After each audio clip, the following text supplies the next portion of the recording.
एक हम CH4 का भी ले लेते हैं। मैंने सोचा अमोनिया और वाटर का भी बता दूं ताकि आप लोग अगर आपको मौका मिल गया तो पढ़ लें आप लोग। इसमें हमारे पास CH4 में सेंट्रल एटम कार्बन है, सराउंडेड एटम हाइड्रोजन है। इसकी इलेक्ट्रॉनिक कॉन्फ़िगरेशन लिखी तो हमारे पास हम outer most shell contains 4 electrons. इसका मतलब है कि कार्बन के चारों तरफ कितने होंगे, सराउंडेड बाय 4 इलेक्ट्रॉन्स, और हाइड्रोजन का एक एक इलेक्ट्रॉन। तो बॉन्ड पेयर कितने हो गए, 1 2 3 4, 4 बॉन्ड पेयर हो गए। लोन पेयर कोई भी नहीं है तो टाइप क्या हो गई, AB4। ए हमारे पास सेंट्रल एटम कार्बन हो गया, बी जो है वो हाइड्रोजन हो गई, 4 हाइड्रोजन। टेट्राहेड्रल शेप है, इसका बॉन्ड एंगल 109.5 डिग्री। इसका हमने शेप इस तरह बना दिया, टेट्राहेड्रल 4 कोने वाली शक्ल। उसके बाद हाइब्रिड ऑर्बिटल्स के तहत हमने इलेक्ट्रॉनिक कॉन्फ़िगरेशन ग्राउंड स्टेट पे लिखी, तो ये हमारे पास इस तरह आ रहा है। अब हमने एक्साइटेड स्टेट में लेंगे तो यहाँ से इलेक्ट्रॉन जंप करके PZ में चला जाएगा। तो अगर हम देखें तो S का एक ऑर्बिटल यूज़ हो रहा है, P के तीनों ऑर्बिटल्स यूज़ हो रहे हैं। तो शेप कैसी बनी, हाइब्रिडाइजेशन कैसी बनी, sp3 बनी। sp3 हाइब्रिडाइजेशन से हमारे पास 4 ऑर्बिटल्स हासिल होते हैं, जो कि चारों के चारों 4 ऑर्बिटल्स कौन कौन से, 1 2 3 4, ये हाइब्रिड ऑर्बिटल्स हैं। जो हाइब्रिड ऑर्बिटल्स हैं, हाइब्रिड ऑर्बिटल्स हमारे पास 4 मिल रहे हैं sp3 के, वो सारी हाइड्रोजन्स के साथ मिलके 1s ऑर्बिटल से 4 सिग्मा बॉन्ड बना लेंगे। तो नंबर ऑफ सिग्मा बॉन्ड 4 हो गए, पाई बॉन्ड कोई भी नहीं है। शेप हमारा कैसा हो गया, टेट्राहेड्रल, एंगल ये हो गया, ये हमने इस तरह बना लिया। ठीक है, ये 1s स्फेरिकल ये हो गया, और ये इनका P शेप, 4 इक्वेलेंट ऑर्बिटल्स। उसके बाद हमारे पास अमोनिया का आता है। सेंट्रल एटम नाइट्रोजन है, एटॉमिक नंबर इसका 7 है। इलेक्ट्रॉनिक कॉन्फ़िगरेशन हम देखें तो 1s2 2s2, यानी सिर्फ K और L शेल है। तो outer most shell contains 5 electrons. अब हमने 5 इलेक्ट्रॉन्स को कैसे लिखा है, 1 2 3 और ये 2 लोन पेयर। ठीक है, 5 इलेक्ट्रॉन्स। अब ये 3 हाइड्रोजन के साथ मिलके, तो बॉन्ड पेयर कितने हो गए, 1 2 3, बॉन्ड पेयर 3 हो गए, लोन पेयर कितना हो गया, 1 हो गया।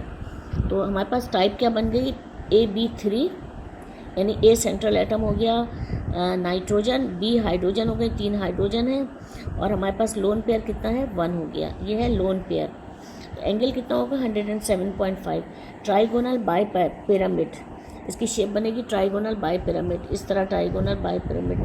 3 हाइड्रोजन एटम एक तरफ आएंगे और लोन पेयर एक तरफ शो करेंगे। उसके बाद हमारे पास हाइब्रिड ऑर्बिटल थियोरी के मुताबिक हम इसकी ग्राउंड स्टेट पे इलेक्ट्रॉनिक कॉन्फ़िगरेशन लिखेंगे तो इस तरह आएगी। अच्छा, अब क्योंकि P orbital complete unpaired electrons full हो गए ना, तो इसमें अब मज़ीद कुछ नहीं होगा, बस ये अनपेयर्ड एक्साइटेड स्टेट भी सेम रहेगी। हाइब्रिडाइजेशन इन एक S का ऑर्बिटल और P के तीनों ऑर्बिटल यूज़ हो रहे हैं, तो हमारे पास क्या हो गई, sp3। अब इसका मतलब 3 ऑर्बिटल ये हो गए और एक 4 ऑर्बिटल, 4 ऑर्बिटल से हमारे पास जो है वो कितने मिलेंगे, 1 2 3 4 ऑर्बिटल्स मिलेंगे, जो कि चारों के चारों कैसे होंगे, sp3 हाइब्रिडाइज्ड होंगे। अब यहाँ पे 2s हमें नहीं लिखना चाहिए, ये 2s नहीं है, ये 4 इक्वेलेंट हाइब्रिड ऑर्बिटल्स हैं, यहाँ पे 2s नहीं आएगा। अच्छा, हाइब्रिड ऑर्बिटल्स हो गए ये हमारे पास 4 इक्वेलेंट।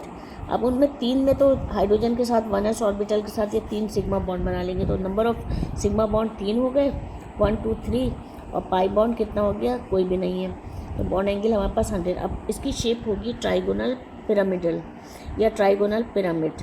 अब इसको नाइट्रोजन सेंट्रल एटम आ गया, और ये 1 2 3 4, ये 4 हमारे पास 1 2 3 तो ये हो गए, जो कि हाइड्रोजन के साथ बॉन्ड बना लेंगे, और 4 जो है वो ये हमारे पास पाई बॉन्ड, इसको हम इस तरह शो कर देंगे।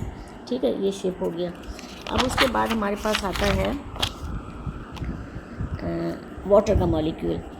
सेंट्रल एटम ऑक्सीजन हो गया, atomic number 8। Electronic configuration contains 6 electron in the outer most. 6 electron को हम कैसे लिखेंगे, 1 2 3 4 5 6, 2 लोन पेयर हो गए और बाकी अनपेयर्ड, ये हाइड्रोजन के साथ बॉन्ड बना लेंगे। तो बॉन्ड पेयर हमारे पास टोटल कितने होंगे, 1 और 2। लोन पेयर आपको पता है बॉन्ड पेयर में वो नहीं शुमार होता, बॉन्डिंग में हिस्सा नहीं लेता ना, लोन पेयर अगर ज़रूरत पड़ती है तो दे देता है। तो 1 और 2, बॉन्ड पेयर कितने हो गए, 2, लोन पेयर कितने हो गए, 2। तो हमारे पास टाइप क्या हो गई, AB2, यानी A हमारे पास सेंट्रल एटम ऑक्सीजन हो गया, B हाइड्रोजन हो गया, 2 हाइड्रोजन है, लोन पेयर कितने आ रहे हैं, 1 और एक ये 2, हमने यहाँ लिख दिया LP2। बॉन्ड एंगल कितना हो गया, 104.5 डिग्री। शेप एंगुलर भी होती है, बैंड भी होती है, वी शेप भी कहलाता है। तो अब बैंड शेप यूँ बना दीजिए, उल्टा अगर आप कर दें तो वी हो जाएगा ये।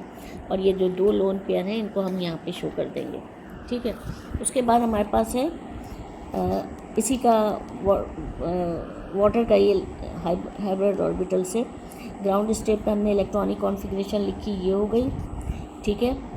अब क्योंकि इसकी इलेक्ट्रॉनिक कॉन्फ़िगरेशन जो है वो अब क्या होगा कि बिल्कुल जैसे लिखी हुई है वो सेम हम एक्साइटेड स्टेट भी लिख देंगे। एस का एक ऑर्बिटल यूज़ होगा, पी के 3 ऑर्बिटल यूज़ होंगे, तो sp3 हाइब्रिडाइजेशन हो जाएगी। हाइब्रिडाइजेशन sp3 है, sp3 से हमारे पास 4 ऑर्बिटल्स मिलेंगे हमें, चारों के चारों sp3 हाइब्रिडाइज होंगे, जिसमें से 2 लोन पेयर को शो करेंगे और 2 हाइड्रोजन के साथ सिग्मा बॉन्ड बना लेंगे। तो हाइड्रोजन के साथ जो बॉन्डिंग होगी वो sp3s होगी, ठीक है। यहाँ पे भी sp3s। उसके बाद हमारे पास इसका बॉन्ड एंगल 104 पॉइंट, ये इन्फॉर्मेशन आपको यहाँ से भी मिल जाएगी। शेप हमारे पास क्या हो जाएगी, एंगुलर बैंड से हो जाएगा। अब हमने ये 4 ऑर्बिटल्स sp3 के बना दिए, 1 2 3 4। 2 में हमने लोन पेयर शो किया, ये वाले लोन पेयर, और बाकी 2 ने हाइड्रोजन के साथ बॉन्ड बना लिया। तो ये जो बॉन्ड कहलाएगा वो क्या कहलाएगा, sp3s, sp3s, ठीक है। अब लास्ट हमारे पास है फॉस्फोरस पेंटाक्लोराइड। ये मैंने एक इस तरह डी का भी बना दिया है। अब इनमें से इंशाल्लाह ताला 2 तो आ ही जाएंगे, आपको ज़्यादा तो आती भी नहीं है। PCl5 सेंट्रल एटम फॉस्फोरस है, एटॉमिक नंबर 15 हो गया। हमने इसकी इलेक्ट्रॉनिक कॉन्फ़िगरेशन लिखी 1s2 2s2 2p6 3s2 3p3। अच्छा, अब अगर आप इसमें देखें तो यहाँ पे ये हमारे पास हो गया K शेल, ये पूरा हमारे पास हो गया L शेल, और यहाँ से यहाँ तक का M शेल, ठीक है। तो इसमें 3 एनर्जी शेल हैं, K 1s2 का 2s2 2p6 का K शेल और L शेल और ये M शेल। तो M शेल कंटेन्स 5 इलेक्ट्रॉन्स। तो लुईस स्ट्रक्चर में हम बनाएंगे तो 5 इलेक्ट्रॉन्स बनाएंगे, 1 2 3 4 5, और क्लोरीन के एक इलेक्ट्रॉन्स, ठीक है। तो ये हमारे पास कितने बॉन्ड पेयर हो गए, 1 2 3 4 5। तो हमारे पास यहाँ पे लुईस स्ट्रक्चर से पता चला कि बॉन्ड पेयर 5 है लेकिन लोन पेयर कोई भी नहीं है। तो ये हमारे पास टाइप क्या कहलाएगी, AB5। ए हमारे पास सेंट्रल एटम फॉस्फोरस हो गया और बी क्लोरीन हो गई, ठीक है, 5 क्लोरीन।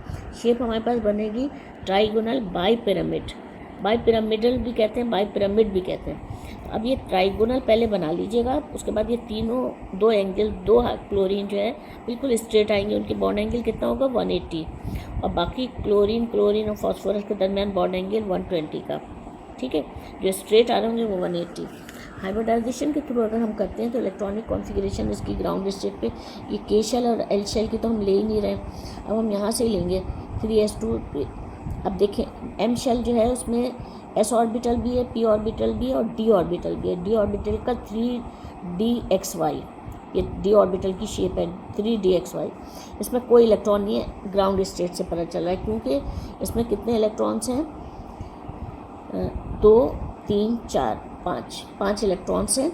अब उसके बाद क्या होगा, एक्साइटेड स्टेट में क्या होगा, यहाँ S से ऑर्बिट, क्योंकि ये पूरा एक ही M शेल है ना, तो S से इलेक्ट्रॉन जंप करके कहाँ चला जाएगा, इस एम्प्टी ऑर्बिटल में चला जाएगा। तो हमारे पास 1 2 3 4 5 अनपेयर्ड इलेक्ट्रॉन्स हो गए। इसका मतलब है कि एक S का ऑर्बिटल यूज़ हो रहा है, P के तीनों ऑर्बिटल यूज़ हो रहे हैं और D का एक ऑर्बिटल यूज़ हो रहा है। तो हाइब्रिडाइजेशन क्या बनी, sp3d बनी।